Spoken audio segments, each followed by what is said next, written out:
Bon, bonjour à toutes et à tous. Si vous voulez bien, on va commencer. On a déjà pris un petit peu de retard. Donc, en ce qui me concerne, je suis Dominique Cosnier.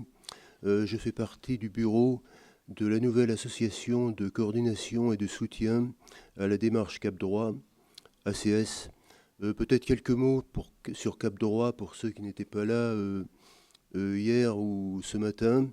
Donc, la démarche Cap Droit a débuté en 2015 à l'initiative du sociologue Benoît Hérault, que vous avez vu, qui n'est pas là pour le moment.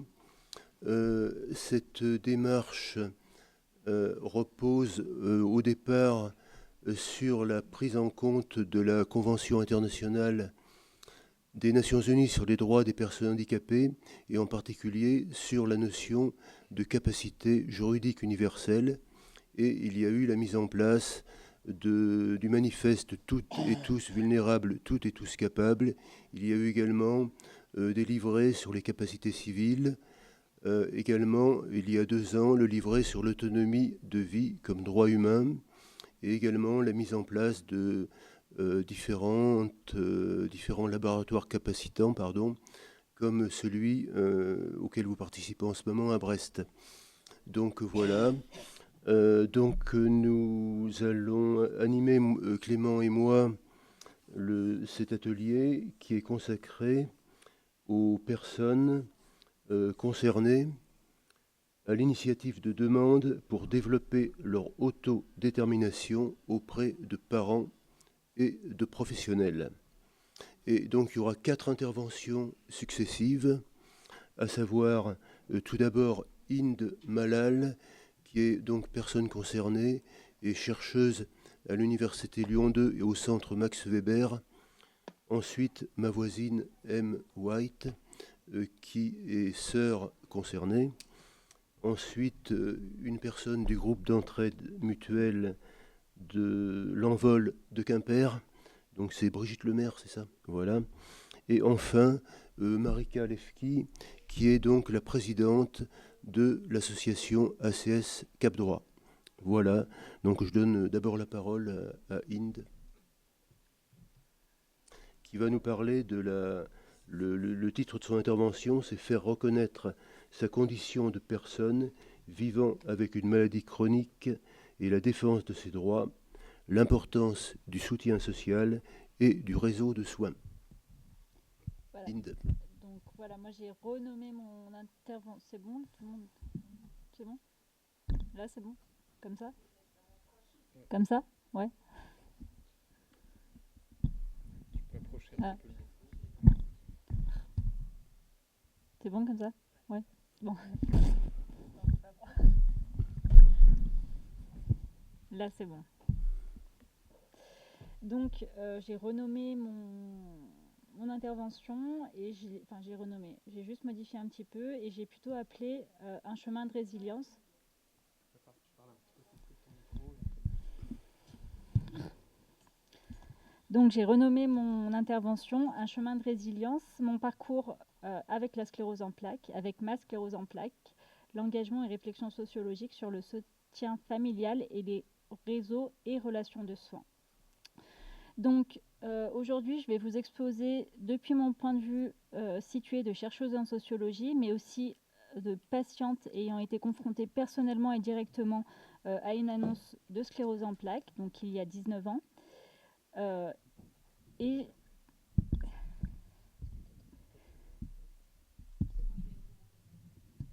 Et je me suis sentie enfin capable et légitime de pouvoir élaborer une recherche sur ce thème.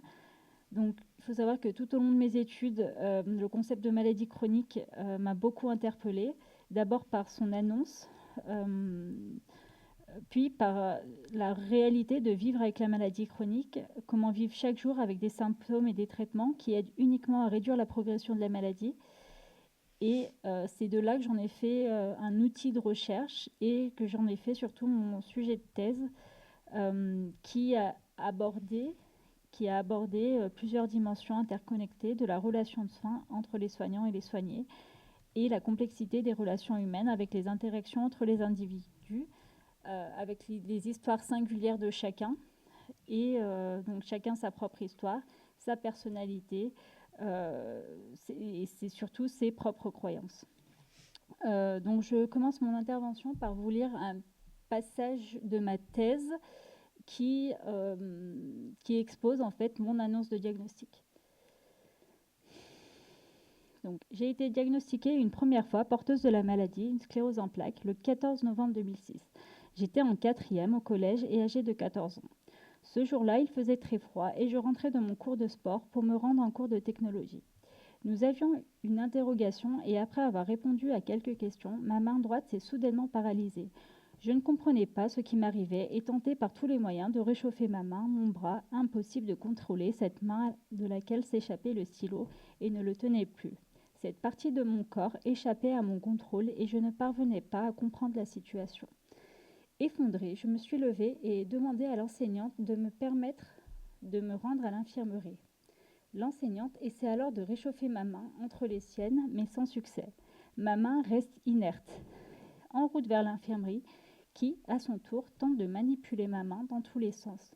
Mais aucune réaction. Parallèlement, elle me pose quelques questions pour évaluer mon état général. Est-ce que cela m'est déjà arrivé? Non. Est-ce que j'ai mal? Non. Est-ce que j'ai bien dormi? Oui. Est-ce que quelque chose m'a contraint? Non. Est-ce que j'ai déjeuné? Non. Elle interrompt alors son geste et libère ma main, expliquant que cette paralysie était probablement due à un petit déjeuner manqué et qu'il était essentiel de prendre ce repas. Le repas le plus important de la journée. Ce premier diagnostic m'a quelque peu rassurée. Elle me propose d'appeler mes parents pour qu'ils viennent me chercher pour consulter mon médecin généraliste et examiner la situation de plus près. Mon père est venu me récupérer au collège et m'a conduite chez le médecin. Après une consultation très rapide, le médecin semblait perplexe quant à l'origine du problème. Ma main ne réagissait toujours pas. Elle restait sans mouvement, dépourvue de force et paraissait complètement endormie. Il rédigea une lettre pour me diriger vers les urgences. Habitant en petite commune rurale, les premières urgences se trouvent à 15 km de chez moi. L'hôpital, de taille modeste, comptait un seul médecin urgentiste et 2 ou 3 infirmières à l'accueil.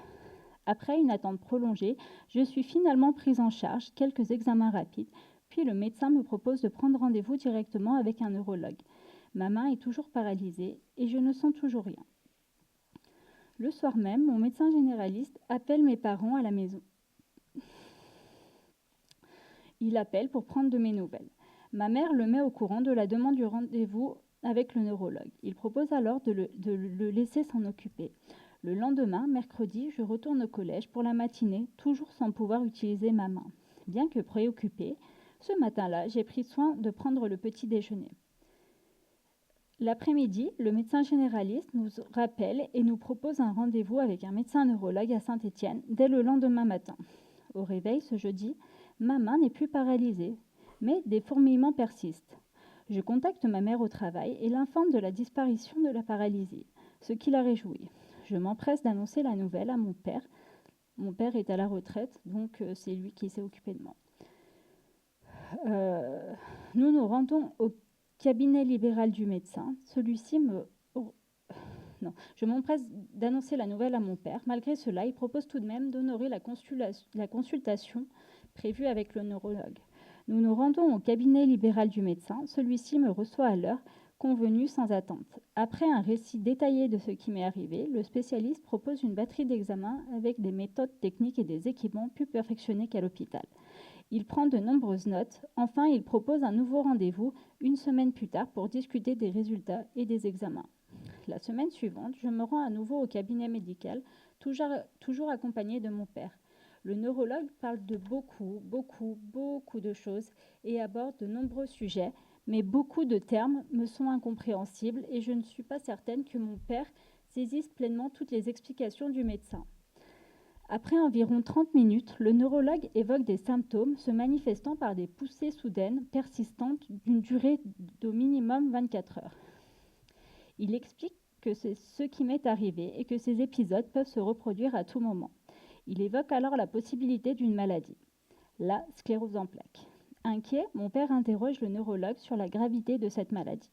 Le neurologue répond que ce n'est pas toujours grave, à condition que la maladie soit correctement prise en compte avec une observance thérapeutique sérieuse. Ensuite, il présente les différents traitements disponibles à l'époque, tous sous forme d'injections quotidiennes ou tous les 2 jours. Mon père questionne le neurologue sur la disparition de ma paralysie, se demandant s'il pouvait y avoir une possible erreur de diagnostic en raison de mon jeune âge. Le neurologue confirme ses résultats et propose des examens plus approfondis lors d'un prochain rendez-vous, mentionnant rapidement une ponction lombaire. Donc, ponction lombaire, c'est on retire du liquide dans le dos, dans la moelle épinière. Donc un examen très lourd pour une jeune enfant. Il suggère également de nous accorder un temps de réflexion et d'en discuter avec ma mère. Sur le chemin du retour, mon père partage avec moi le ou son sentiment de ne pas vouloir aller plus loin avec ce médecin, affirmant que la situation n'est probablement pas aussi grave, puisque le symptôme le plus préoccupant à ses yeux, la paralysie, avait disparu. En rentrant à la maison, ma mère soutient la décision de mon père. 2 semaines plus tard, le neurologue prend l'initiative d'appeler à la maison pour prendre de mes nouvelles et discuter de notre choix. Mon père lui fait part de sa décision et malgré les tentatives du neurologue pour le persuader, il reste inflexible. 2 jours après cet échange, mes parents sont contactés par notre médecin généraliste qui leur propose un rendez-vous pour discuter de la situation.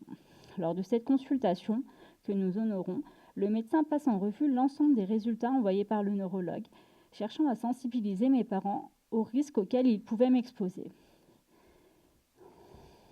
Il me semble important de rappeler qu'à cette époque, je n'ai que 14 ans et les décisions médicales sont prises par mes parents puisque je suis mineure. Ce sont mes représentants légaux. Étant donné l'absence de symptômes permanents, la maladie semble inconcevable pour mes parents. Ainsi, je ne suis soumise à aucun traitement. Pendant 4 ans, je suis épargnée sans trouble ni poussée, même si des fourmillements légers persistent encore.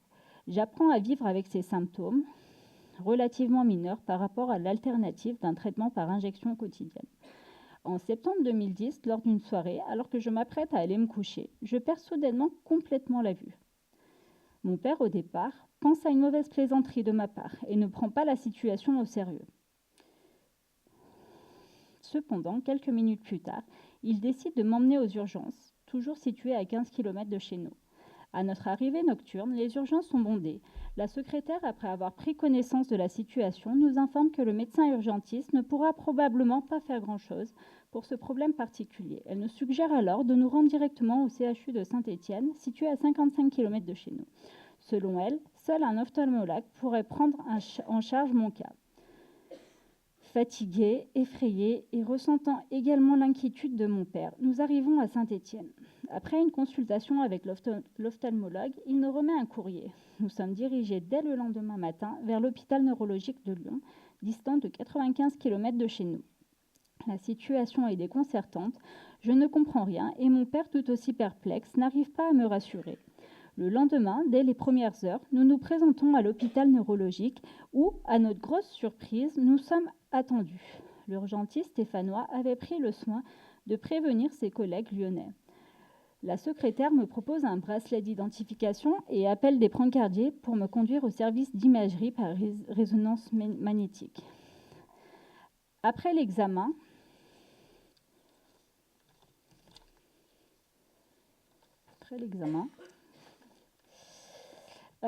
les brancardiers me ramènent dans une chambre où je suis accompagnée par mon père.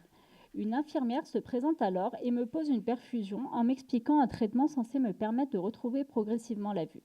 Mon père pose de nombreuses questions auxquelles malheureusement elle semble ne pas pouvoir répondre. En début d'après-midi, vers 14h, une neurologue accompagnée d'un interne, de 2 stagiaires et de 2 infirmières font leur entrée dans ma chambre. Face à moi se tiennent 5 personnes vêtues de blouses blanches, la neurologue étant l'exception sans blouse. Bien que je commence à percevoir quelques taches floues, je ne parviens pas à reconnaître les visages. Après un bref examen au chevet de mon lit, je demande à la neurologue ce qui se passe. C'est alors qu'elle pose le diagnostic de sclérose en plaques et m'explique que la perte de ma vue était une inflammation des nerfs optiques communément appelée en langage médical névrite optique. Nous avions déjà entendu parler de cette maladie dans mes souvenirs lointains. Aucun mot ne me vient et je reste silencieuse. Mon père, présent dans la chambre, demeure également muet. La neurologue semble alors expliquer la maladie à mon père, sans doute à moi aussi, mais je n'entends rien. Après un moment qui me paraît interminable, les 6 personnes quittent la chambre. Mon père m'informe que je vais rester à l'hôpital cette semaine pour des examens complémentaires. Une fois que mon père s'en va, une infirmière entre dans la chambre et engage la conversation sur l'école, mes passions, essayant de me mettre à l'aise et me demandant comment je vais. Incapable de trouver les mots, ma vue était toujours floue et je portais désormais le poids d'une maladie qui m'était inconnue. Je ne sais pas quoi répondre, je n'ai pas envie de parler, je n'ai pas envie de répondre et préfère rester seule. Le lendemain matin, la neurologue vient me proposer divers traitements, tous administrés par injection, que ce soit de manière autonome ou directement à l'hôpital. Elle me propose de prendre le temps de réfléchir et de la recontacter une fois ma décision prise. Sur le plan émotionnel et psychologique, cette étape s'est avérée incontestablement la plus difficile pour moi.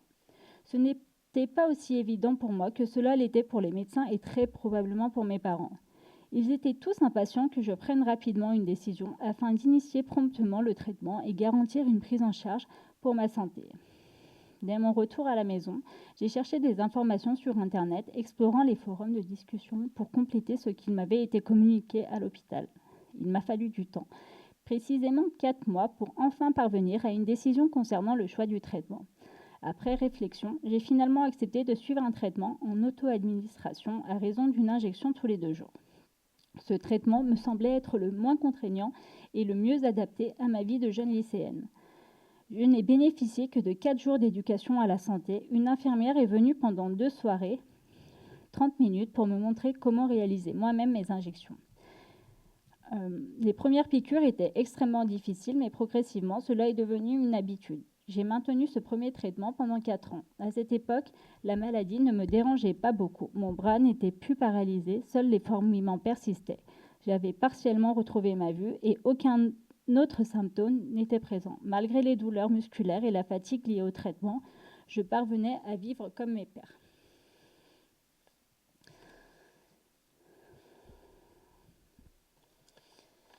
Donc voilà pour la petite lecture.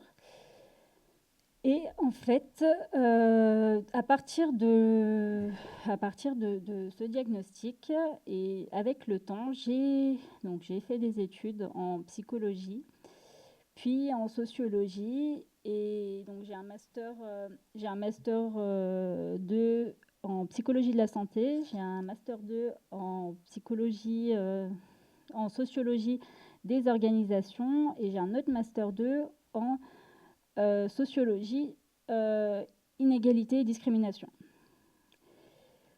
Donc, dans ce cadre-là, j'ai choisi de continuer vers une thèse que j'ai intitulée « Enjeux d'inégalité et de discrimination, tensions et compromis dans les rapports soignants-soignés, de l'autorité disciplinaire au partage des connaissances ». C'est ce travail de recherche qui a été une contribution surtout à la compréhension et à l'enrichissement des débats. Alors des débats que j'ai nommés. Alors je sais toujours pas vraiment comment les nommer, mais des débats autour de la nature surtout changeante de la relation soignant-soigné. Ma thèse a été un travail multidisciplinaire qui a permis d'appréhender des divers éléments qui façonnent la relation au sein du système de santé français. Et du coup, c'était pour montrer des perspectives nouvelles et des pistes pour une amélioration continue des pratiques dans la relation de soins, pour mettre en évidence en fait le bien-être des patients et la qualité des soins qui leur étaient apportés.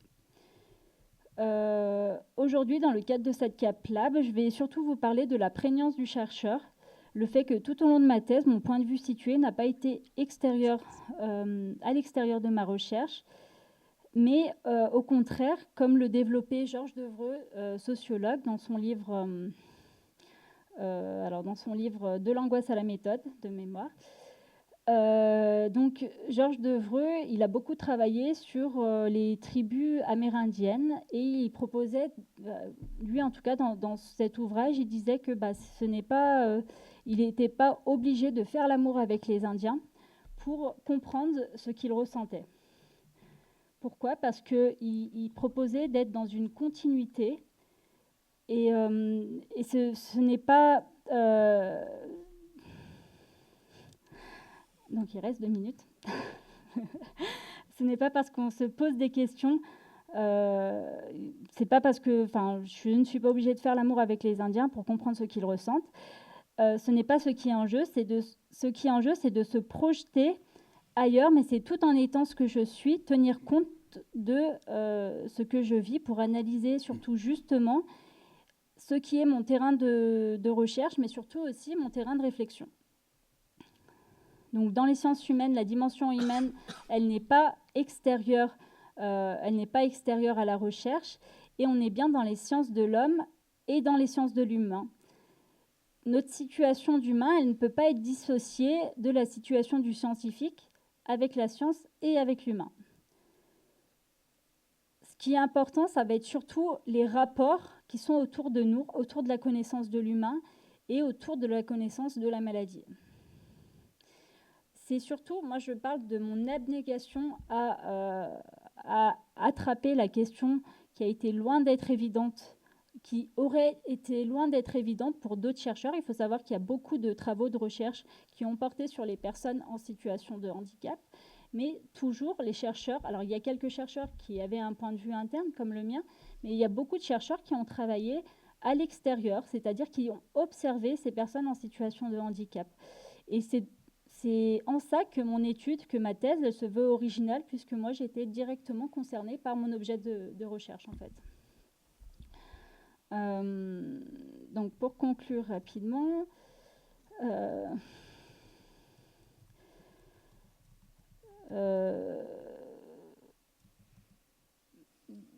donc, ouais, vraiment, cette idée que le chercheur a entièrement sa place dans sa recherche, même s'il doit savoir comment se distancier de son objet de recherche. Et du coup, moi, j'ai choisi, dès le départ, d'avoir un recul intellectuel par rapport à mon propre vécu pour pouvoir adopter une approche beaucoup plus objective et surtout pour pouvoir réaliser cette thèse. Voilà. J'ai tenu normalement. Merci beaucoup, Inde. Merci beaucoup, Inde. On va poursuivre, on va enchaîner directement avec M. White, qui est donc une sœur concernée, qui va on va changer un petit peu de forme de discours, qui va nous lire les extraits d'un livre qu'elle souhaite publier. Donc je vais lui laisser en parler peut-être un petit peu avant et puis nous lire les extraits de son livre. Mesdames, Messieurs, bonjour. Je vous remercie de votre invitation et de la possibilité qui m'est offerte aujourd'hui de parler d'Anne, ma sœur profondément autiste et non verbale. Anne vit dans une masse, une maison d'accueil spécialisée. Sa vie sans mots se débat comme elle peut, dans le silence et loin des regards, loin du reste du monde. Comme le rappelle Barbara Cassin, quand elle parle du mot grec « phos » aux lumières, ceux qui sont vivants sont dans la lumière. Là où le monde souffre du manque de lumière, la vie s'efface et s'éteint à petit feu. La vie d'Anne est empêchée, cloisonnée, désertée de langage, amputée de toute considération extérieure. Mais je sais que la lumière est changeante. Je sais que nous pouvons, avec douceur, changer le regard que l'on pose sur son monde. Le silence de ma sœur ou son absence de mots ouvre un monde visuel que nous ne voyons pas, un monde composé d'objets et de gestes, un monde ancré dans le menu détail. Si la beauté réside dans le regard de qui la contemple, alors Anne sait la voir. Nous, au contraire, sommes dans l'aveuglement. J'ai voulu aujourd'hui vous voir et vous dire que les rôles que nous tenons, fille, mère, sœur, sont des rôles que nous tenons à vie. Dans ma tête, j'ai des images de peu, du peu de vie que ma sœur vit, du peu de monde qu'elle voit. Me viennent aussi les images de sa vie loin de celle-ci, loin du télescopage de corps comme le sien. Quand petite, elle était encore avec nous, quand petite, nous espérions encore. Au sein d'une masse, il faut comprendre que le travail est patient, minutieux, souvent répétitif. Là, on abandonne ce que l'on sait de la vie telle qu'elle est, au dehors. Au gré des couloirs et des chambres, on essaye de ne pas se laisser déborder par la différence qui irradie, par le regard qui s'absente et par le vivant qui bouleverse. J'ai voulu être ici aujourd'hui pour remercier les éducateurs qui l'accompagnent et pour vous lire des extraits de Voix céleste, un texte écrit en 2023. Ce que j'ai essayé de faire en l'écrivant, c'est de répondre à l'appel de la voix de ma sœur, de ranimer en moi le feu de sa présence, de mettre en lumière son monde. Voici donc des fragments de ce texte, et je commencerai par une citation de Gaston Bachelard. L'amertume de la vie, c'est le regret de ne pouvoir espérer, de ne plus entendre les rythmes qui nous sollicitent à jouer notre partie dans la symphonie du devenir. Toi, ma sœur, ma petite Anne, tu n'as jamais dit un seul mot, un seul. Tu n'es jamais allée à l'école, tu n'as jamais eu de cartable, de crayon, de récrés interminables. Tu n'as jamais écrit de lettres, de mots aigres ou doux. Tu n'as gravé le tronc d'aucun arbre. Tu n'as pas d'amis, ni de vrais, ni de faux. Tu n'as jamais embrassé, ni de lèvres, ni de cause. Tu ne sais pas nager, mais c'est un vrai supplice de te faire sortir de la douche. Tu ne sais pas cuisiner, tout juste si tu arrives à guider une fourchette jusque ta bouche. Depuis peu, tu réussis à tenir une tasse entre tes mains et boire un café assise autour d'une table.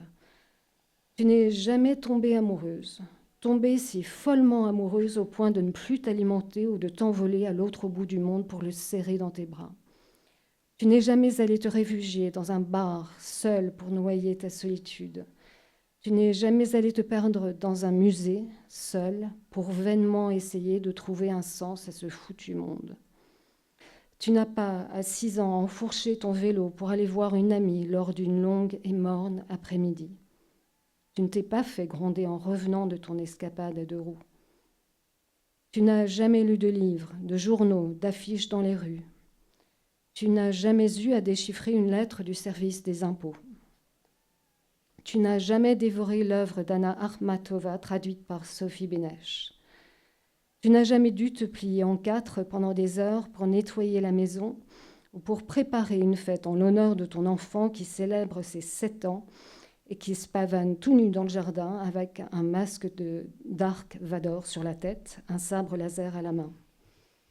Tu n'as jamais allumé de feu de camp pour l'anniversaire de ton autre enfant, ni passé des heures à enlever la guimauve rose de sa blonde chevelure. Tu n'as jamais trempé quelques bouts de ton corps dans une mer glacée, une nuit d'hiver sur l'île de Tirée. Tu n'as jamais trahi, ni été trahi. Tu n'as jamais perdu ton temps à subir les mièvreries de ceux qui se croient tout-puissants. Tu n'as jamais reçu les confidences de quiconque, et tu n'as consolé personne de ses peines les plus profondes. La vie pend un clou de fortune. À tes yeux, je ne suis rien qu'une faille entre tes murs. Nous pourrions rompre avec l'idée selon laquelle la vie des uns vaut moins que celle des autres. Je n'entends que le silence de ta présence. Toi, tu n'entends que l'insolence du monde qui ne comprend rien au tien. Tes yeux ne sont pas faits pour voir les gueules se casser, pas faits pour lire les injures et autres tendresses que les gens s'écrivent à longueur de vie, pas faits pour le grésillement des corps tard dans les nuits néonisées. Tes yeux sont faits pour musarder, pour enjamber les marges, pour vaporiser un peu de démesure au-dessus de nos belles musettes. Les clous qui ont fixé tes pieds et tes mains, les années maigres que tu as traversées, tout se lie maintenant sur ta peau et tes os. Ta vie a été mise à sécher sur un fil et le vent l'a emportée. D'ailleurs, un jour, il faudra que je retrouve le fil et le vent pour leur dire à quel point je les hais. Tu es resplendissante de solitude. J'aurais aimé que se brise le mur de tes silences, que du tréfonds de ton monde jaillisse un mot, un blanc, un autre mot, un rien qui puisse me faire croire à autre chose que ce qui est. J'ai souvent imaginé ton autre vie, imaginé la rebelle que tu serais, l'artiste que tu deviendrais, imaginé les plus infimes recoins de ton âme. Je t'ai vu l'autre jour, l'histoire d'une après-midi, tu t'es mise au vert. excusez-moi. Tu es sortie faire un tour entre copines. 2 éducatrices pour 2 résidentes. Vous étiez sages toutes les 2 à l'arrière de la voiture. On a trouvé des bancs et des tables. Tu es péniblement sortie de l'engin. Tu n'avais qu'une vingtaine de pas à faire. Après une dizaine, tu t'es laissé tomber comme ça, au beau milieu de la route. Il a fallu 2 corps vaillants pour te relever. Boiteuse et gorgée d'empêchements, tu as néanmoins réussi à marcher jusqu'au banc en t'accrochant à 4 bras. Le pique-nique enfin déballé, je t'ai donné la béquille comme on le fait pour les enfants. C'est là que j'ai vu que tu n'avais presque plus de dents. Il te restait cheveux courts, désormais gris. L'autre jour, c'était un jour fait de 1000 jours. À désosser nos instants partagés, je me laisse reprendre au piège de penser que les choses auraient pu être autrement. Je me brise à me dire que je n'y peux rien, que personne n'y peut rien. Il aurait été si simple de croire que le vaste ciel ou que l'industrieuse chimie aurait pu changer le cours de ta vie. La vie sointe de ce que nous aurions pu être, toi et moi, de ce fond roide que nous aurions dû plier. Mais ta maladie est sans gêne, elle n'en fait qu'à sa tête. Elle est ce mur contre lequel s'écrase le dédale obsédant de mes questions. Elle est un revers de vie, à vie. Je te vois et nous vois encore petites comme nous l'étions. Je me vois te suivre à la trace, comme si je pouvais t'éviter un autre malheur. Je me vois me dire à l'infini que ce n'est pas vrai, qu'un jour tu me parleras. Je me vois ne rien faire d'autre que te regarder ne rien faire. Du bon usage de ton temps sur terre, tu l'as dévoré à le perdre. Sans doute, moi aussi. Toi, tu sais voir le fragment, le contour. Toi, tu restes scandaleusement dans la joie muette d'élever tes sens là où les autres se laissent obséder par le concret et le servile. Ils regardent sans regarder, ils écoutent sans écouter. Ils restent sur les ruines de ce qu'ils furent et dans l'angoisse de ce qu'ils espéraient. La contemplation est l'intemporelle substance qui nourrit ta vie. Le trésor de la langue française l'est défini comme le regard aux considérations assidues qui met en œuvre les sens ou l'intelligence et concerne un objet souvent digne d'admiration. On parle beaucoup de la distance entre les corps, celle qui se déplace et qui désoriente, celle qui pleure ce qui n'est plus.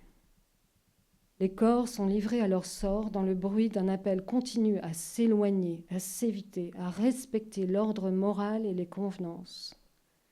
Et puis un jour, on découvre qu'il existe des mondes parallèles, imprévisibles, qu'entre les 4 murs de bâtiments quelconques vivent des gens dont le seul objet est de survivre, qu'ils ont été déposés là un jour et qu'ils n'en sortiront jamais.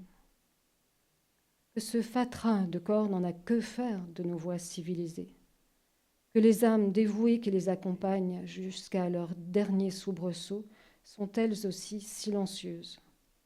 De quelle nuit venons-nous pour ignorer ce nulle part? Je pleure celle qui ne m'a jamais témoigné d'affect. N'est-ce pas là le véritable seul amour? Au printemps, je dédie aussi un amour indéfectible. Le soleil y va et vient à l'improviste.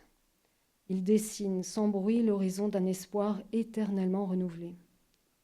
Toi et tes poings fermés, toi et tes lèvres muettes, tu dessines l'horizon de chemins silencieux. Rien ne peut combler le manque de celle que je ne connais pas, de celle pour qui je donnerais tout l'or que je ne possède pas, pour passer une heure, une petite heure, à papoter de tout, de rien et de toutes les autres heures que nous n'aurons pas. Merci.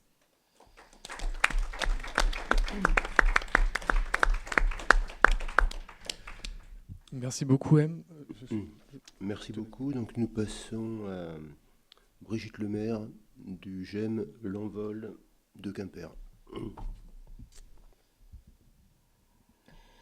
Merci. Ben, ça va être difficile de parler derrière un texte aussi émouvant. Je vais vous parler de deux choses. Je vais commencer par vous expliquer ce que c'est qu'un GEM. Et ensuite, vous parler des réflexions qu'on a eues au sein du GEM concernant l'autodétermination.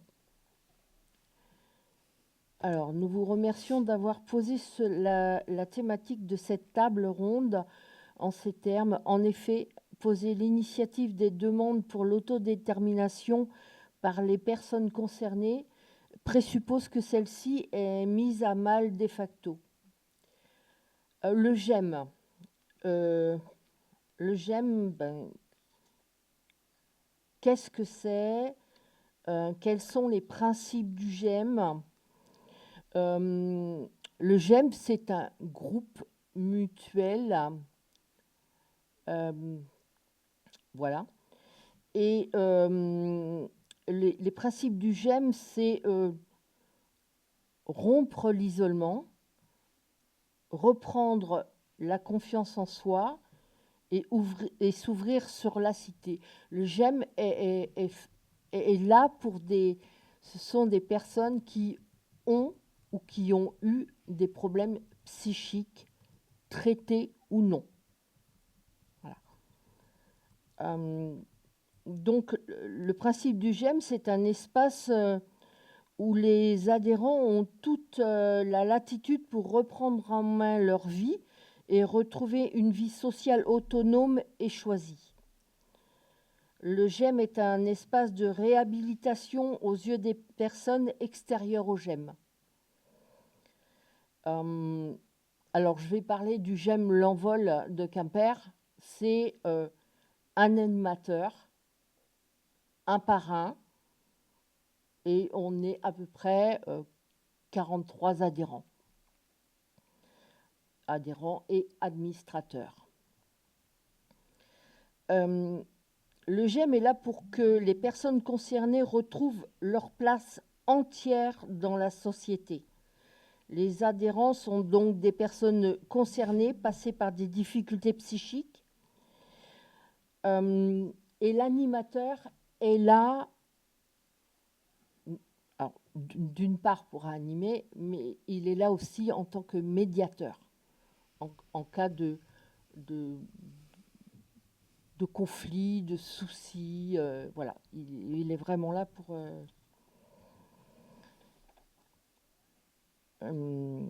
Le GEM, son environnement permet de mettre en place des projets d'activité en relation avec les valeurs du GEM, que je vous ai citées auparavant. Et la mission du GEM est d'aller au contact du grand public pour mettre à jour le problème de la stigmatisation des personnes concernées. Voilà. Alors, en ce qui concerne les personnes concernées par des difficultés psychiques, outre les périodes de crise par lesquelles elles ont pu passer, elle est dans une obligation de faire la preuve de sa capacité, alors qu'une personne non diagnostiquée n'a pas à le faire. Aujourd'hui, pour reconstruire l'intégrité de son image sociale auprès des autres non-pairs, une personne concernée doit quasiment faire preuve d'une surcompétence dans les domaines où elle est interrogée. Une personne sans diagnostic ne se voit ni fermer socialement des portes, ni interrogée sur sa capacité au sens juridique du terme. Elle n'a donc pas à apporter les preuves et à requérir à une débauche d'énergie pour reconstruire son intégrité auprès des autres, donc de faire réaffirmer sa dignité d'être humain, pensant et ressentant. Peut-être que l'on peut faire un viaduc avec les revendications féminines de la place des femmes dans le monde concurrentiel masculin du travail. Nous tenons à faire comprendre que le jour où des difficultés psychiques sont repérées par les autres, la personne concernée est immédiatement déqualifiée et suspectée d'incapacité. Son travail devient dès lors de dépenser de l'énergie pour conscientiser cet état de fait qui biaise les relations sociales. Dans une autre phase, elle travaille à réintroduire dans le regard de l'autre son intégrité qu'elle est dans l'obligation de maintenir afin de faire respecter sa dignité auprès de l'autre et de faire valoir son autodétermination dans les phases de la définition et des adaptations nécessaires de son projet de vie. Les personnes concernées qui initient leur autodétermination, ils sont conscients des difficultés de là où ils veulent aller avec une volonté de prendre des décisions. Par exemple, dans la vie de tous les jours, ils décident d'où et de comment ils veulent vivre, auprès de qui, voilà. Ils construisent un projet. Donc, la méthode, c'est le désir. Il y a un désir, un objectif et une réalité à atteindre de la manière dont on peut l'atteindre. Ça permet aussi, l'autodétermination permet aussi, je vois au niveau des certaines personnes au sein du GEM, de reprendre leur vie sociale en main et par exemple, de réussir à sortir de la curatelle, de reprendre des fonctions au sein du GEM, de reprendre confiance en soi dans la vie de tous les jours et de se dire, j'arrive à tenir la trésorerie du GEM, donc je peux tenir mon budget maintenant. Voilà. Attention, par contre, il faut savoir que pour des personnes qui sont sorties de l'état de crise psychique, qui sont dans une phase de reconstruction, il faut savoir qu'on est de manière consciente qu'il y a des séquelles ou des résurgences avec lesquelles il faut faire très attention. Et il faut être vraiment très, très vigilant avec ça. Voilà.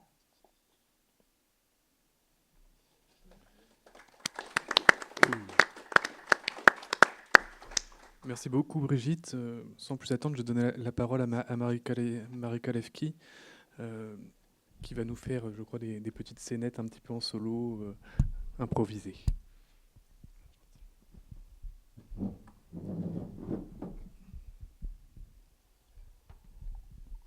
Bonjour à tous et toutes. Donc, petite rectification, Dominique a dit que j'étais présidente. Je suis coprésidente parce que nous sommes deux. Karen Butin aussi est coprésidente. Donc voilà, nous avons un bureau où chaque poste est en binôme. Voilà. Donc, au départ, je devais présenter... j'avais envie de présenter autrement cette réflexion sur la place d'une personne en situation de handicap concernée par une vulnérabilité autrement que par de la recherche. Surtout, je ne prétends pas être chercheuse, donc il était plus simple pour moi de présenter en petite scénette. J'avais envie de faire un peu un petit spectacle. Sauf que j'avais des outils de présentation, notamment de jolis panneaux, mais on s'est rendu compte qu'ils n'étaient pas dans la voiture. Donc je vais essayer de narrer ces scénettes plus ou moins, il y en a 4. Si c'est trop long, j'en ferai 3.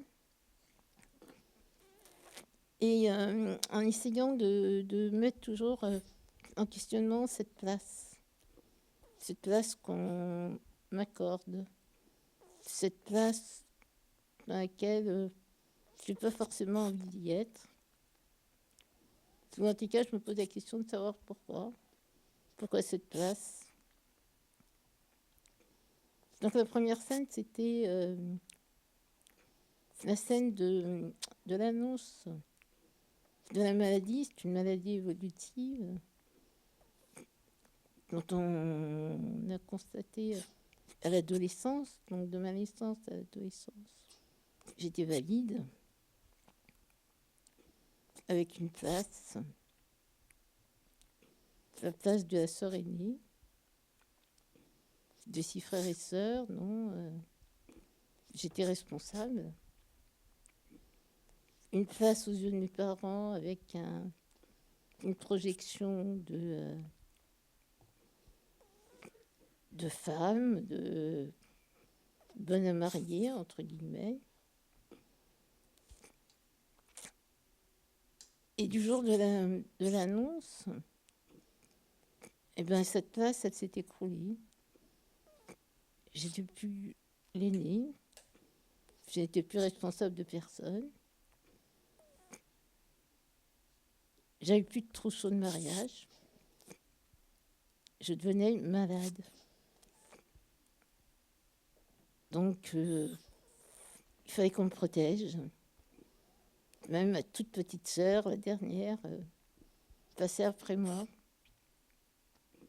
Alors que moi, j'étais encore debout et j'étais valide, quoi. Voilà. Donc, cette place, bien évidemment, adolescente, j'en ai un peu profité par les caprices, des exigences auxquelles on me répondait sans aucune objection. Donc, c'était chouette. Chouette un certain temps. Sauf que, bien sûr, au bout d'un moment, moi, je ne m'y retrouvais pas vraiment, surtout que mes parents essayaient de trouver tous les moyens pour me guérir. Parce qu'on ne savait pas trop. Bon, ils ne comprenaient pas très bien ce que ça signifiait dans le futur, étant donné que physiquement, les premières années, tout allait bien. Donc, je suis passée par tous les gourous du monde. Hein. Des crèmes qu'il fallait mettre sur tout le corps. Vous vous leviez le matin, vous aviez les draps collés sur vous. Des graines à gogo. Rien n'est venu. Bref, tout ça pour vous dire que cette place, on m'a un peu obligée à prendre. Je ne la voulais pas, donc un choix s'est fait, c'était un choix d'établissement, en espérant que là, j'allais trouver ma place. Donc, je suis allée en établissement, et dans l'établissement, bien sûr, j'avais une place, mais une place confondue avec d'autres. Donc, j'existais dans un collectif, mais je n'existais pas en tant qu'individu propre. Alors, quand on est adolescent, on ne se rend pas compte. Ça, c'est quelque chose dont je me suis rendu compte, bien sûr, un peu plus tard. Clément, tu peux enlever ta main devant l'écran, s'il te plaît. Merci, ma bonne. Donc voilà, ça, c'était la première scène au départ que je voulais vous présenter avec un peu de dialogue, mais voilà, c'était la première scène, donc... Mais tout la ligne, le fil à rouge, c'est vraiment cette place au sein de la famille. Maintenant, c'est un peu cette place au sein des aides, et des aides, des services notamment, où étant physiquement très handicapée, mais... en même temps, je savais ce que je voulais, donc j'ai fait un choix de vouloir vivre à domicile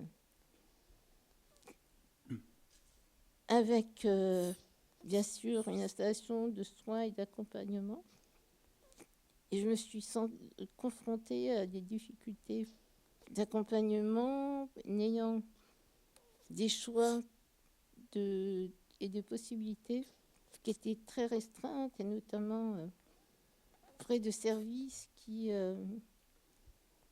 ne pouvaient intervenir qu'à partir de 9h à 13h pour venir me lever, m'habiller et me mettre sur le fauteuil. Donc c'est compliqué d'accepter ce genre d'accompagnement. Parce que quand au téléphone, je disais, mais moi j'ai besoin d'être levée à 7h au grand maximum. On me dit, ah, non, on viendra entre 9h et 13h. Pas à 9h et bon, à la nuit, non. Entre 9h et 13h. Je dis, mais comment? Ah, mais tous les jours ça va changer? On ne peut pas vous le dire. Donc ça, c'est pas possible. Et pour le coucher, comment ça se passe? Le coucher, le créneau, c'est 17h, 20h. Donc la fenêtre qui me restait pour ma journée était de 13h à 17h. Donc pour avoir une vie citoyenne inclusive, ça devenait très compliqué. Et c'est beaucoup souvent comme ça, des injonctions d'horaires administratives. Là, on a vraiment ce sentiment de ne pas être un individu, mais plutôt être objet, de faire tourner une économie. Mais moi, je suis plutôt un prétexte, je me sens prétexte pour permettre à des gens de travailler, de venir à 8h au boulot et de repartir à 17h. Mais voilà, pour s'occuper de personne. Donc voilà, donc cette page, bien sûr, je l'ai refusée. Ça ne me convenait toujours pas. J'avoue que c'est très compliqué, vraiment d'accompagnement. Quand vous faites des choix de vie, et c'est notamment un choix de vie de domicile, et surtout quand vous voulez pas que la famille soit le complément de l'accompagnement. Moi, je refuse que ma famille s'occupe de moi, que mes amis s'occupent de moi. Alors, c'est un choix compliqué, c'est un choix qui demande de l'énergie, une organisation assez dense, mais c'est mon choix. Donc voilà. Et ça, c'était la scène avec les professionnels. Voilà. Alors, par contre, je voulais aussi. Voilà, je voulais pas non plus tout le temps avoir le bon rôle. La pauvre qui ne trouvait pas sa place. Il y a parfois aussi des moments où la place peut être renversée, où c'est la personne concernée par un handicap ou une vulnérabilité qui part sa place, comme la société dit, d'handicapé. Comment dire, peut être aussi apporter aussi un comportement de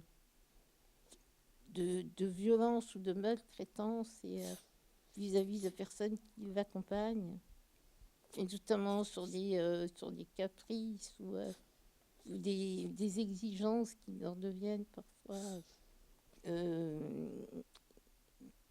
qui sortent de la bienveillance, faire répéter des gestes parce que l'aidant ne le fait pas exactement comme la personne le souhaite, et sur des détails, et tu fais répéter en disant on recommence, non, tu recommences, c'est pas comme ça que je veux que ça soit. Je veux que tu passes devant moi, je veux pas que tu passes derrière moi. Alors pour le même résultat, parfois ça peut être compliqué. Donc ça aussi, ça existe. Donc c'était important aussi de le signifier en tous les cas. Ça me semblait intéressant de le dire. Et voilà. La dernière scène que je voulais mettre en place, c'était sur la relation à l'extérieur, au milieu de la société, surtout on est souvent au seuil on est vraiment, on nous empêche d'intégrer cette société parfois, et notamment quand on s'adresse à des commerçants où on n'existe pas, on parle à la personne qui nous accompagne. Et on sent bien que dans le regard de l'autre, nous sommes plus handicapés qu'une personne avec une vulnérabilité. Et voilà, j'ai un peu perdu le fil, je suis désolée. Voilà, c'était ces petites scénettes que je voulais mettre enfin, il y en a d'autres, mais bon, elles sont toutes... c'est toutes des scènes plus ou moins vécues. Que ce soit par moi ou par d'autres, hein, c'était pas forcément les miennes directement, mais voilà. Merci beaucoup, Marika.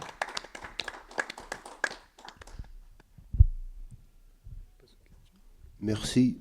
S'il y a des questions dans la salle.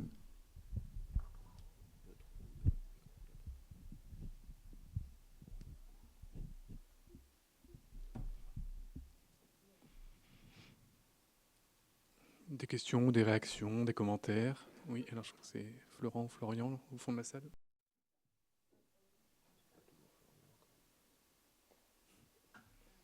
Là, c'est bon?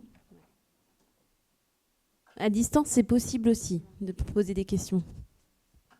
En fait, je dirais que quand j'écoute les 4 témoignages, on s'aperçoit de la même difficulté en général, le diagnostic. C'est une promenade dans le désert. C'est de l'humour que je fais, vous l'avez compris. Après, l'annonce du diagnostic, vous l'avez, mais c'est pareil, le désert, il continue. Parce que les réseaux sont trop peu structurés. Après, on a 2 écoles. Les écoles des gens qui acceptent la maladie et qui se soignent par l'inclusion, et les gens qui n'acceptent pas la maladie, par exemple dans les troubles psychiques, et qui prennent du médicament exclusivement. Le médicament ne soigne pas. Il repousse le bouchon plus loin. Et quand le bouchon est coincé, il arrive un moment, on ne règle plus le problème. Après, voilà, faire passer des personnes qui, au cours de leur vie, tombent sur des handicaps lourds et très invalidants pour des personnes incapables, ce n'est pas vrai. On a tous des compétences. Il faut promouvoir le rétablissement, la capacité à faire avec, parce qu'avant tout, on est des individus de capacité et de droit. Et le handicap nous rend différents. Et je pense qu'aujourd'hui, on en a l'exemple sur la scène. Marika, qui est une personne extraordinaire. Je vais écorcher ton nom. Hilda. Voilà. On s'est compris. Mais voilà, vous aussi qui parlez du GEM, voilà, c'est formidable de dire qu'on arrive à sortir des gens de la maladie, de la protection. Il faut promouvoir tout ça, l'empowerment, et se dire qu'une personne a sa place dans la cité, comme vous, je crois que c'était votre sœur, c'est ça? Ou voilà, se battre, et le mot est fort, c'est qu'on se bat, mais c'est qu'on voit le monde différemment et qu'on se dit, voilà, il faut y aller. L'institution, désolé, encore l'institution, nous démonte. Malheureusement, voilà... moi, aujourd'hui, je le vois, je suis comme vous, j'ai des maladies invisibles. Aujourd'hui, on me répond, les maladies orphelines sont trop peu méconnues, on n'est pas capable de vous soutenir. On demande aux parents d'investir pour les psychomotes, pour les ergots. Je peux regarder là parce qu'on va dire que je stigmatise une personne ou l'institution. Voilà, aujourd'hui, on se rend compte que les ergots, les orthophonistes, les intervenants à domicile, on nous dit même parfois, prenez-les un service à la personne pour pas qu'on a les payer. Où on nous dit, et là, quand vous êtes dans des régions où vous avez des personnes qui travaillent dans des milieux industriels, payés au SMIC, qui n'arrivent déjà pas à acheter le carburant pour aller au travail, vous leur demandez de payer 150 € par semaine de soins. Donc ils laissent mourir leur progéniture à petit feu. C'est pas normal.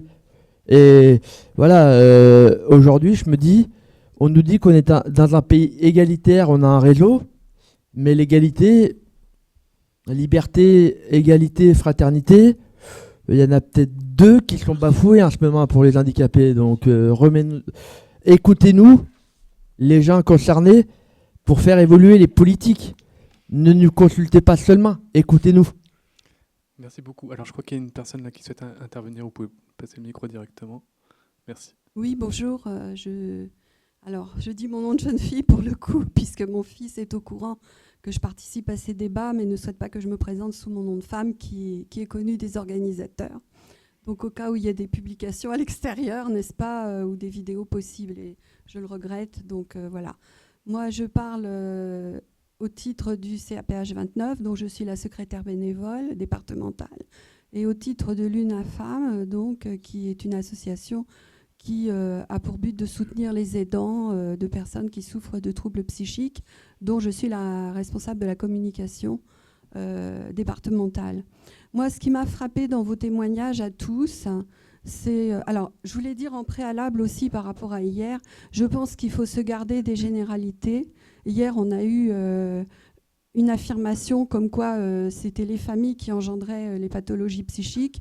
Je mets certaines réserves, je ne vais pas entraîner le débat, mais c'était que les familles. Donc on sait bien, nous, que c'est pas forcément, qu'il faut nuancer le propos, même s'il peut y avoir des familles toxiques, ça je ne dis pas le contraire, mais voilà, ça me chagrine aussi d'entendre là, comme à l'instant, il y a des personnes qui souffrent de troubles psychiques et qui adhèrent à leur traitement.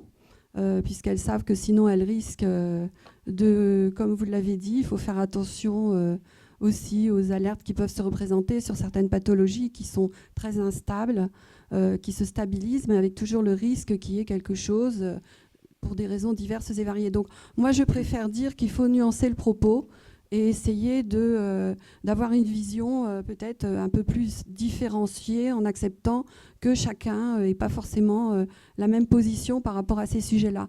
Bon, j'en reviens à ce que je voulais dire, ce n'est pas une question, mais c'est vrai qu'en vous écoutant tous, moi ce qui me frappe, c'est la violence de ce que vous recevez. Et vous l'avez dit en particulier concernant l'annonce du diagnostic et cette espèce de violence que vous recevez de la société, mais aussi des personnes qui sont censées vous soutenir et vous aider parfois.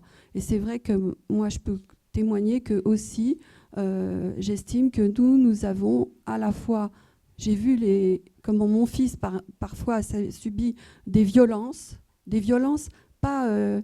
c'est ce que j'appelais de la maltraitance passive dans l'atelier d'hier. C'est-à-dire, ce n'est pas forcément une intention d'être violent de la part de la personne qui le dit, mais c'est quand même une violence qu'on ressent.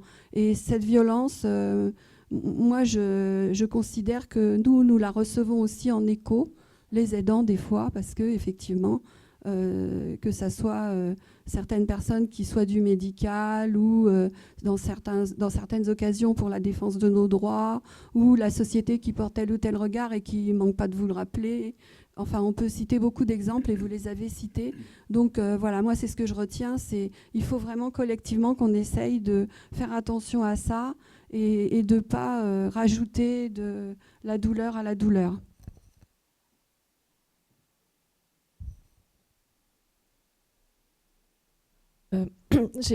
J'aurais une question pour Inde, mais je voulais déjà vous remercier pour vos interventions et pour les analyses.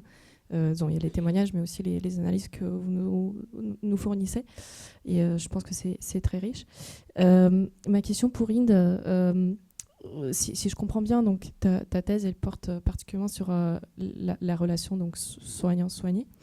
Dans la partie que tu nous as lue, sur l'annonce du diagnostic, il y avait aussi la question de la place de tes parents. Bon, je ne sais pas si tu veux intervenir par rapport à ta propre situation ou de manière générale, mais justement par rapport à cette place des parents, des proches dans cette relation soignant-soigné. Voilà, donc est-ce que c'est la question que tu as que tu as abordée dans ta thèse? Et éventuellement, je ne sais pas si tu acceptes d'en parler, mais aussi par rapport à ta situation, disons, en tout cas le cas que tu as présenté au début. Merci.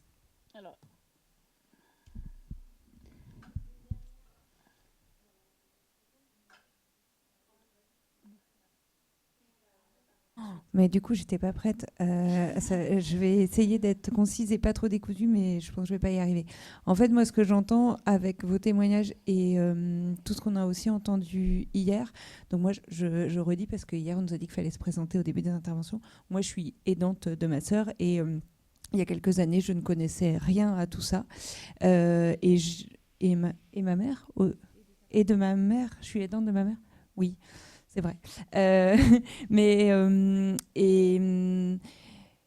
En fait, je me dis que la pierre angulaire, le point commun de tout ça, c'est, pardon, il faut du fric, quoi. Il faut du fric public. Et non, mais moi, ça me fait du bien de me le redire et du bien de le redire, notamment dans la période politique, là, où, voilà. Il faut du fric parce que il y aura toujours... je pense qu'on n'est pas à la veille que la société change au point où la famille et les aidants ne seront plus centraux ou au moins très présents dans la vie des personnes vulnérabilisées. Et du coup, encore une fois, je rejoins aussi ce que vous disiez, Marika, sur on parle souvent de la maltraitance des aidants. Moi, encore une fois, je ne connaissais rien à tout ça et je veux faire au mieux, mais j'ai appris petit à petit, par exemple, la question de l'autodétermination. Avant d'en parler avec les copines et avec les professionnels, c'était pas une évidence. Le validisme, c'est pas une évidence, comme plein d'autres dominations qu'on fait subir aux gens et dont on n'a pas conscience. Et en fait... je pense qu'il faut aussi dire aux familles, voilà, il y a plein d'écueils dans votre posture et il faut être attentif et tout ça. Mais pour ça, il faut qu'il y ait des gens qui aient le temps. Et encore une fois, je rejoins notre propre intervention d'hier. Moi, une fois que j'ai fait tous les trucs administratifs de soins et d'être présente pour ma sœur, j'ai plus le temps de passer des moments sympas avec elle, en fait. Et du coup, comment je fais pour ne pas... Ça va être horrible ce que je vais dire, mais pour ne pas la considérer juste comme une personne à gérer. Une personne qu'il faut gérer et la considérer comme ma sœur avec qui je pourrais passer une soirée sympa. J'ai pas le temps, en fait. Parce que personne m'aide dans tout ce que j'ai à faire et du coup, ça me prend une tonne de temps dans la vie. Et du coup, voilà, je me dis, moi, c'est ce que j'entends aussi dans tout ce que vous dites pour tout ça et pour que tout le monde soit bien accompagné au bon endroit avec de la bienveillance et tout ça. Faut du fric, quoi. Faut de la formation et du fric.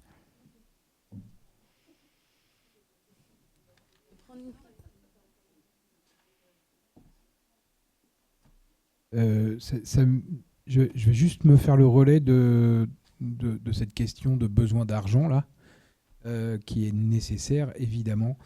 Sauf que on a devant nous des possibilités de réponse aux besoins des personnes qui sont différenciées.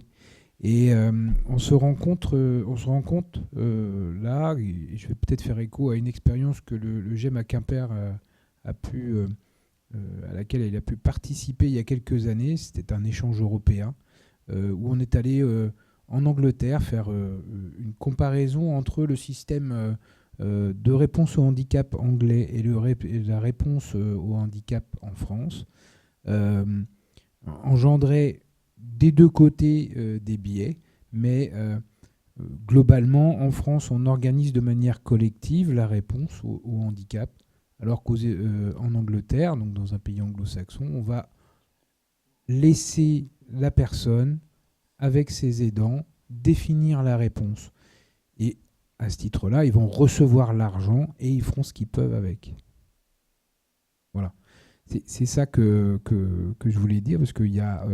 dans les masses, il y a une indétermination du besoin, mais une réponse collective qui est pas si mal des fois. Et dans votre situation, madame, j'ai pas retenu votre nom, mais ça m'a fait penser à ce besoin que vous avez d'individualiser la réponse à vos propres besoins. Et voilà. Une dernière question. Moi, j'ai juste, une dernière question qui me brûle. Est-ce qu'au sein du GEM, vous avez une réflexion particulière sur la place des gens, de vos familles et des proches qui potentiellement vous accompagnent ou vous délaissent, ou vous prennent des droits, ou voilà, bref, est-ce que vous avez mené une réflexion collective sur ces questions? Voilà. Alors, et on va, on peut... on va peut-être passer la parole, parce qu'il y a eu plusieurs questions, plusieurs commentaires. Je ne sais pas qui veut commencer. Il y avait une question pour Inde, peut-être. Du coup, juste pour te répondre, alors moi, j'ai pris comme situation le déni de diagnostic de mes parents, auquel j'ai été contrainte puisque j'étais mineure. Il faut savoir que ce projet de thèse, jusqu'à aujourd'hui, mes parents ne savent pas que j'ai rédigé une thèse. Ils seront au courant, ils seront, je l'espère, dans le public le 28. Mais voilà, parce que, comme le disait Marika, moi j'ai eu la place, donc je suis l'aînée, donc j'ai deux petites sœurs, qui ont fait des études, toutes les deux dans la santé. Je ne sais pas si c'est mon annonce de diagnostic qui les a projetées vers le domaine de la santé. Elles sont ingénieures en santé, mais en amont, elles avaient fait les démarches pour devenir médecins. Pourquoi j'en ai pas parlé à mes parents? Parce que tout au long de mes études, j'ai été protégée. Donc j'ai fait des études, je vous l'ai dit tout à l'heure, j'ai fait des études universitaires, mais j'ai été protégée. Non, ça c'est trop difficile pour toi. Non, ça va te demander trop de choses. Non, toi tu es malade, mais c'est pas grave, toi tu es malade, mais ta sœur, elle va pouvoir le faire à ta place. Ma sœur, elle a 3 ans de moins que moi. Mon autre sœur, elle a 4 ans de moins que moi. Donc voilà, c'est très dur psychologiquement d'entendre ça. La place de mes parents, alors au départ, c'est pas que je leur en ai voulu, enfin mon père, je lui en ai pas voulu en fait. Faut savoir que c'est très violent psychologiquement de savoir que sa fille elle est malade et en plus nous, c'est une autre culture, on est maghrébins. C'est très très violent. Il y a aussi toute la question de la culture aussi qui entre en compte, qui entre en jeu. Une personne maghrébine qui est malade, c'est les dieux, voilà, il y a la question de la religion aussi, il y a tout ça qui rentre en compte. Est-ce que tu peux me rappeler ta question pour que je puisse savoir si j'ai répondu ou pas du coup?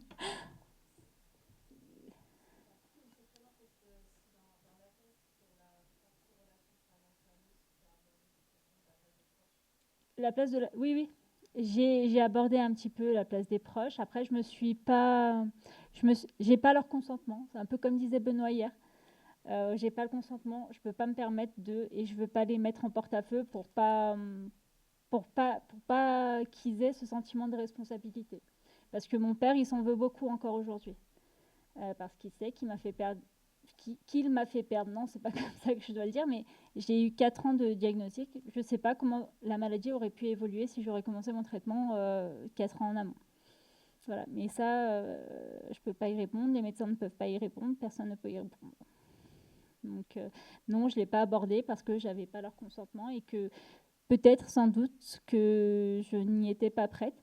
Il faut savoir que mon point de vue situé, j'ai rendu ma thèse en décembre, donc j'ai présenté ma thèse en décembre. Mon point de vue situé a été rédigé le 2 décembre, alors que ma thèse, ça fait 8 ans que je suis dessus. Voilà, donc j'ai mis 2 jours pour rédiger mon point de vue situé, mon anamnèse, mais ça a été la dernière chose que j'ai faite, après la conclusion, après l'introduction. Voilà. Merci Inde. On peut passer la parole peut-être à Brigitte, si tu veux. Donc, la question, y a-t-il une réflexion collective au sein du GEM sur la place des aidants, c'est ça? Ok. Au sein du GEM, on a en place déjà, de par le principe du GEM de l'entraide, on a en place déjà un système de pair aidance qui se fait naturellement, hein, entre adhérents. Voilà, c'est vraiment quelque chose qui est instauré. On a également reçu, pour certains, une formation premiers secours en santé mentale qui nous aident aussi à détecter les premiers signes des petites choses qui pourraient commencer à grincer dans les rouages.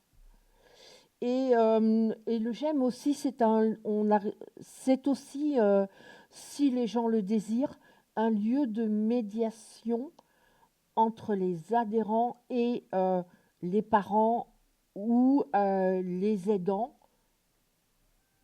ou tout autre organisme éducateur, enfin voilà.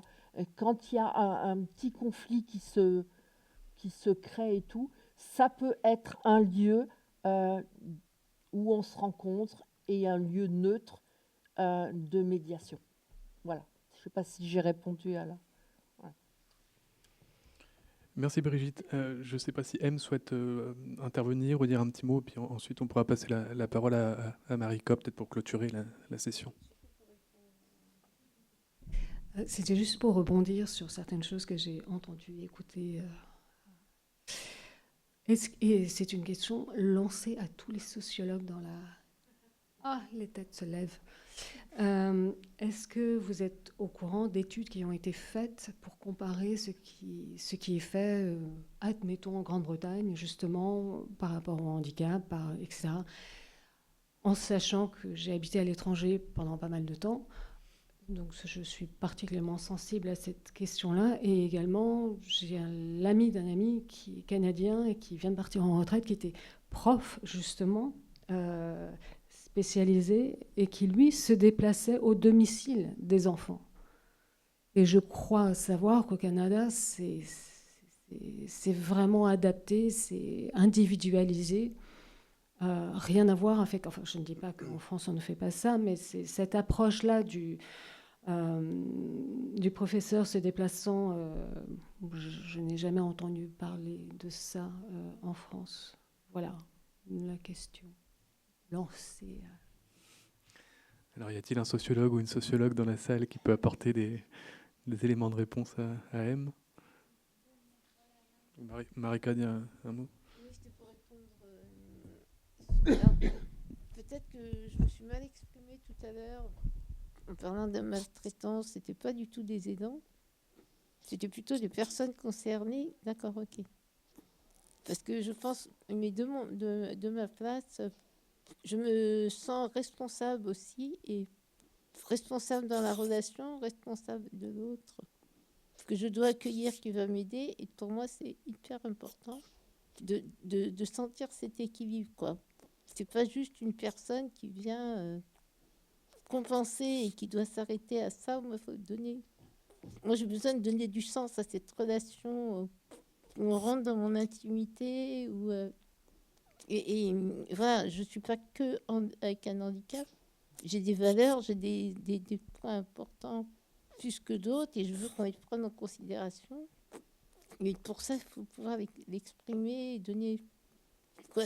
Et ça demande une relation mutuelle et d'équilibre. Mais pour autant, moi, j'ai eu beaucoup de retours de personnes en situation de handicap qui mettaient en avant l'handicap, la souffrance, la douleur, et qui se donnaient, qui s'autorisaient à être autoritaires, et où le besoin était d'abord leur, sans prendre en considération les dents.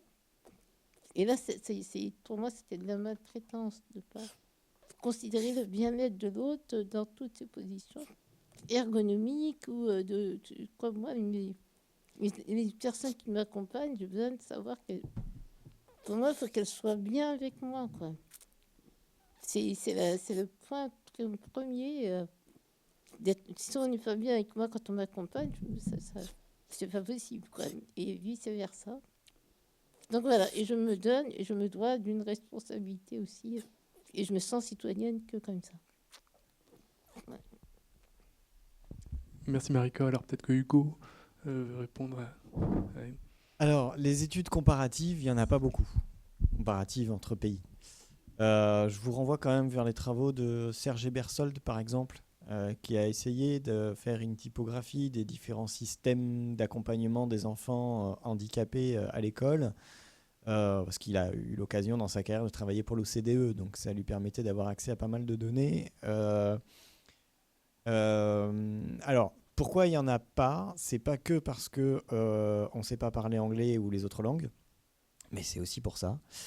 Non, c'est parce que les catégories, qu'est-ce qu'on appelle handicap? C'est-à-dire que depuis hier, on s'entend quand on dit handicap, personne handicapée, personne en situation de handicap, peu importe. On s'entend, on se comprend quand on utilise ce mot, sauf qu'il n'a rien d'évident. Déjà en France, hein, sachez qu'il n'existe que depuis les années 70. Avant, une personne handicapée, ça n'a pas beaucoup de sens pour les personnes, y compris les personnes concernées. Donc c'est un mot qui est récent et qui n'a pas forcément d'équivalent dans les autres langues. Handicap est un mot qui vient de l'anglais et pourtant les Anglais ne disent pas handicap. Ils disent disabled. Disability, disabled people, etc. Donc déjà, c'est de savoir si nos mots ont des équivalents dans les autres et si les catégories se recouvrent. Et ça, c'est loin d'être gagné. Donc on compare quoi quand les catégories ne sont pas équivalentes? Est-ce qu'on peut comparer des chiffres alors que les catégories ne sont pas équivalentes? Et puis, il y a quand même un abandon du mot, ne serait-ce handicap ou disable, dans beaucoup d'études anglo-saxonnes pour besoins éducatifs particuliers, par exemple, pour ce qui est de l'enfance. Mais c'est pareil, besoins éducatifs particuliers, est-ce que ça regroupe exactement la catégorie enfant handicapé? C'est pas certain. Et puis, il y a des systèmes qui incitent à créer du handicap, si j'ose dire, ou des besoins éducatifs particuliers, et d'autres où, au contraire, il faut... Voilà, je donne un exemple. Si vous êtes dans un pays où le gouvernement dit, bon, pour mieux inclure les enfants qui ont des besoins éducatifs particuliers, donc Special Needs Education, on va donner plus de moyens aux écoles qui accueillent plus d'enfants comme ça, vous êtes tranquille. Il y a de plus en plus d'enfants qui ont des besoins éducatifs particuliers pour essayer de ramasser un max de crédit. Donc vous voyez, ça augmente. Donc voilà, c'est difficile de comparer les pays parce que les systèmes sont différents, parce que les catégories sont différentes, parce que les mots utilisés sont différents. Et donc de trouver des équivalences pour dire ça se passe différemment, etc., c'est très compliqué.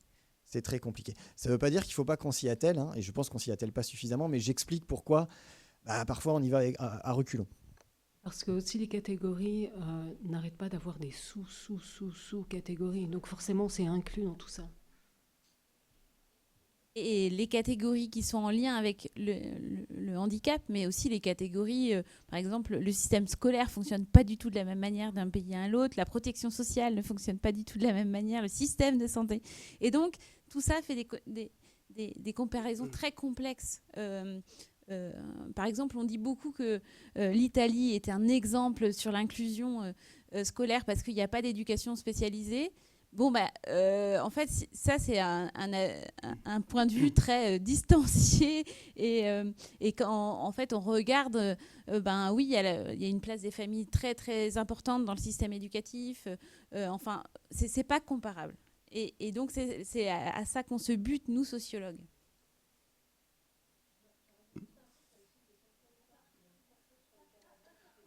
Juste attendre le micro. D'où viennent mes sources, donc voilà, je dis ça comme ça, mais en tout cas c'est intéressant. J'avais dû voir et quelqu'un avait dit ça, une conférence, mais c'était l'idée aussi des territoires et notamment Canada, Québec. En fait, les centres de soins sont extrêmement loin. Et donc, du coup, il y a aussi plus de domiciles parce qu'il y a des réseaux qui se tissent de manière différente parce que l'accessibilité est différente aussi en termes de... Et puis, on est aussi sur un système qui est pas mal privé sur l'inclusion, par exemple, scolaire au Canada, etc., ou sur les programmes éducatifs spécialisés ou ce genre de choses. On est aussi beaucoup sur il n'y a pas de mutuelle, il n'y a pas de sécu. Donc, en fait, c'est du privé. Donc, ça se discute... Enfin, je ne suis pas sûre de moi entièrement, mais en tout cas, il y a quelque chose autour de l'argent, encore une fois, qui se joue. En France, on a aussi le problème qu'on est dans un système hyper administratif qui suscite beaucoup de blocages. Bon, c'est bon, certes, je sais que c'est un lieu commun, mais bon. On peut peut-être clôturer la session. Donc, je crois qu'on reprend à 14h, si je dis pas de bêtises, Suzy, ici. Et puis, on peut peut-être applaudir une dernière fois nos 4 intervenants pour ces discussions.